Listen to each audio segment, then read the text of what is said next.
It is now time for us to get you set with our BYU Sports Nation West Coast Conference basketball preview special. We'll look at the other 9 teams in conference. As a reminder, all of our WCC Hoops preview guests will join us on the Deseret First Credit Union hotline. And as the Gonzaga Bulldogs have dominated the West Coast Conference for what seems like forever, it is only fitting we begin our preview with the Bulldogs and preview the Fighting Mark Fuse with our guy Will Maupin from Mid-Major Madness. Will, welcome back to the show. If you had to define this Gonzaga team right now, what would be in that dictionary for the Bulldogs? I would say trending. Right now, expectations were super high to start the year, and then they kind of took a knock right before the season with Killian Tilly's injury, and then a few games into the season with Gino Crandall's injury. But just last night, CBS Sports reported that Mark Few said both of those guys are set to return for Saturday's conference opener against Santa Clara. So when you take what was possibly the best Gonzaga team ever that has managed through the non-conference season pretty well despite injuries, and then you say here at the beginning of 2019, they're about to get back maybe their best player and certainly their best reserve player, they are starting at a great place and trending up as we hit the second half of the season, which coaches always talk about. You want to be playing well in March. This team looks like it's trending in exactly that direction. Who are some of the other players that BYU fans should be watching this year on the Zags? The other players, I would say, let's go with a guy like Corey Kispert, because he'll be around for the next few seasons. And if we're being realistic, it's the next few seasons that BYU might be able to contend with the Zags. Certainly not this year. You look at a guy like Corey Kispert, he fits more of a BYU mold. He's going to be a 4-year player.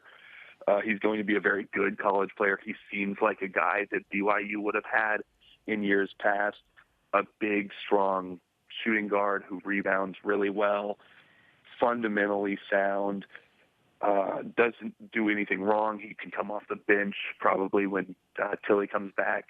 He's a starter now. He just does what he needs to do. And Corey Kispert and guys who are going to be there in the future, because right now this Gonzaga team, you should already know Rui Hachimura, Killian Tilly, Brandon Clark, if he hasn't blocked his way into your brain at this point. I don't know what you're watching.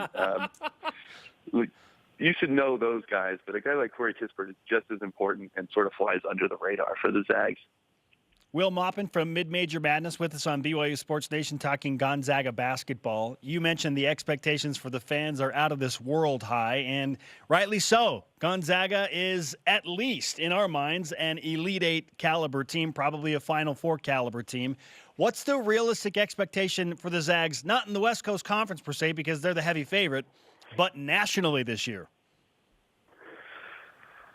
That's actually an interesting question, considering the injuries that they've been through. Coming into the season, it was Final Four, national championship level. Beating Duke, it was, maybe beating the Cavs in a joking way. And then sort of dropping those back-to-back games to Tennessee and North Carolina on a neutral and on the road didn't seem to really alter that perception. They only fell to number 8, I believe, in the polls after being at number 1, which is sort of an absurd level of respect nationally for a team coming from a mid-major conference like Gonzaga is. So I think the expectations realistically right now are Elite Eight, Final Four, and we'll just have to see how much the chemistry changes in a positive way or gets disrupted in a negative way with the return of Crandall and Tilly. If it goes smoothly, I think the expectations really reasonably return to playing in Minneapolis in early April for the national championship. Will, which West Coast Conference team matches up best with Gonzaga this year? It's going to be a boring answer, I think, because San Francisco looks like the second best team, but I think they also match up the best with Gonzaga. They have a lot of bigs. They have a lot of experience. They have a very good 4-year collegiate point guard in Frankie Ferrari, who is similar to Josh Perkins in the way he approaches the game. They have depth in a way that Gonzaga doesn't right now, but seems like they will when they meet in San Francisco on the 12th. But you have a team like the Dons that has multiple experienced and talented big men. That is not a thing you see at the mid-major level, to have that many dudes who are that big who can play. That's a thing Gonzaga has had that no other West Coast Conference team has had for a long time. And it's a thing that Gonzaga kind of doesn't have as much this year.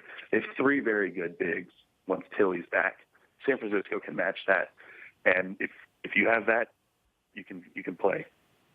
Will, we appreciate the time as always. Great to have you back on the show, man. Yeah, of course. Thanks for having me on.